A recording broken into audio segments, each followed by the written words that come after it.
Au Forum économique de Davos, le sujet incontournable est le changement climatique. Il est évoqué par tout le monde, et en particulier par Greta Thunberg, l'une des invitées phares de l'édition 2020.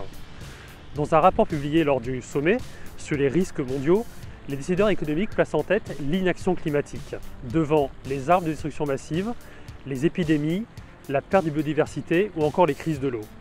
Cette mobilisation climatique est devenue la norme de tout rassemblement international d'envergure. Et pourtant, elle est loin d'être suffisante. On le sait, pour sauver le climat, il faut valider plusieurs étapes intermédiaires, chacune indispensable. Par exemple, il faut mobiliser la finance mondiale, amener les entreprises à agir, donner accès à l'éducation, modifier la régulation. Mais ce qui est nouveau à Davos, c'est que les dirigeants mondiaux se sont aperçus qu'il manquait un élément clé, celui d'intégrer les salariés à la croissance économique mondiale. Selon une étude internationale d'Edelman, moins d'un tiers des salariés ont confiance dans leur employeur pour les former et leur verser un salaire décent.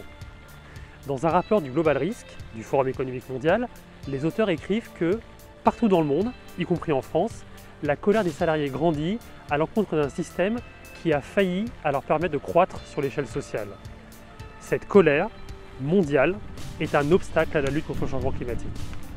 Pour le Forum économique mondial, sans stabilité économique et sociale, les pays n'auront pas les ressources, les marges budgétaires et le soutien social nécessaires pour affronter les risques globaux qui menacent la planète. Reste à savoir comment changer de cap.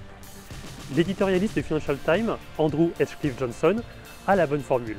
Il écrit « Travailleurs du monde, réjouissez-vous, vous avez été rebaptisés partie prenante par vos patrons et ils ont signé des lettres publiques qui disent que désormais vous comptez pour eux autant que leurs actionnaires. » C'est vrai, ils ont fait telle déclaration.